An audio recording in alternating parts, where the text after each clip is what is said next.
Do I think it is essential for a healthy spiritual life or for going in it to have a spiritual director?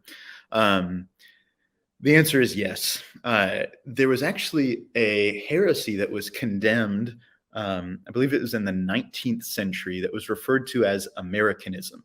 And one of the things that Americanism held was that a spiritual director was only necessary for those in in, in vocations to the priesthood and religious life, that the average layperson doesn't need a spiritual director. And that was condemned. It was said, no, that is not true. Um, really, everybody needs spiritual direction.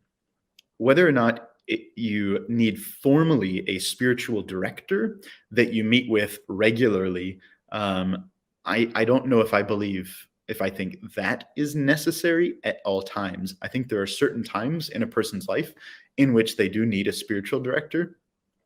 Um, and I think it's very helpful to meet with a spiritual director to set essentially your rule of life. And a rule of life is kind of a series of things that you commit yourself to in doing God's will in your prayer life, in the duties of your state in life, in mission and evangelization and an apostolate, and in your own mortification. And the reception of the sacraments, that with typically those are the things that fit into a rule of life. And so I think it can be good to develop a rule of life with a spiritual director, but really once you get that rule of life pinned down, oftentimes once someone is an adult, their life doesn't change that much. Once you've got a handful of kids, it really doesn't matter how many more kids you have. They're all just more kids, and you're taking care of the kids, and that life doesn't change too much for 20 years or longer. And so once you've set that rule of life, usually you don't have to change too much for a good number of years.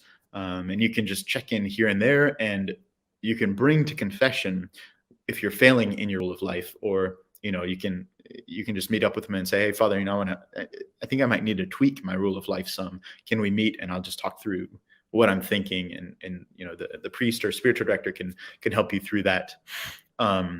I do think that also there are certain points in the spiritual life where someone really needs a spiritual director to help guide them through.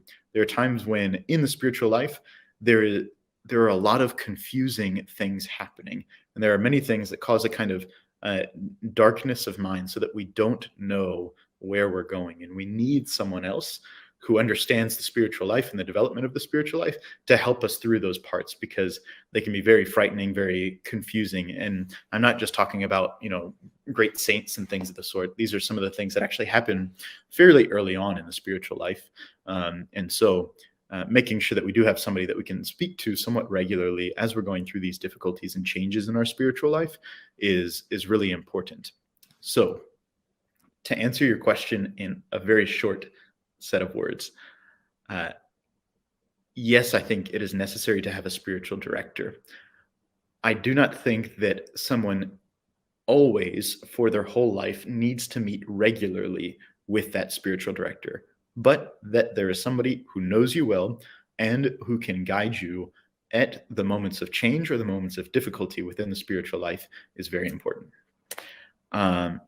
If the answer is yes, what do you recommend to choose a good one?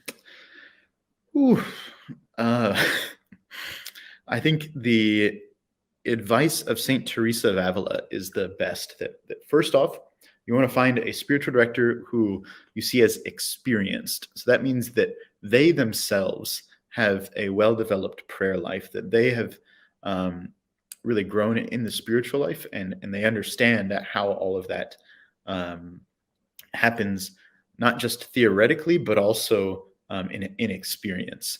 And you will really know that that is the case if they live a virtuous life.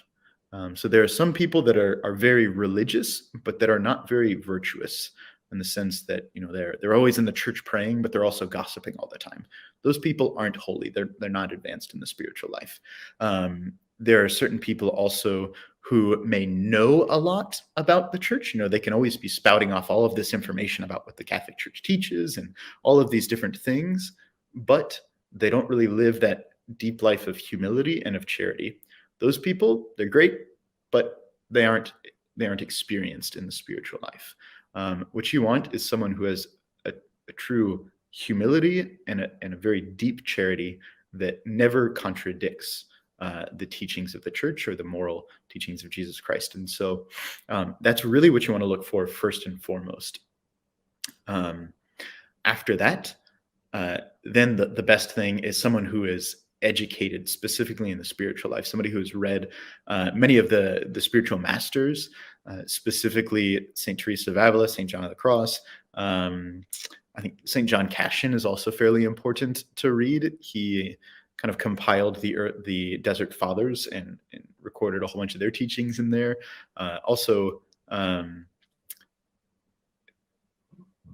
St. Alphonsus Liguori has a lot of good writings, and I'm going blank. Introduction to the Devout Life by St. Francis de Sales. And he has several other really great works. And so if people have kind of read those types of things, then they have a good sense of the spiritual life, and they can begin to guide people in the spiritual life because they really have that also theoretical knowledge of how it happens. But number one is that they have experience in the spiritual life. And you can see that by a person's humility and charity, along with a significant amount of time spent in prayer. And then the second is that they really know the spiritual life, that they're well read, essentially, in regard to the spiritual masters. All right.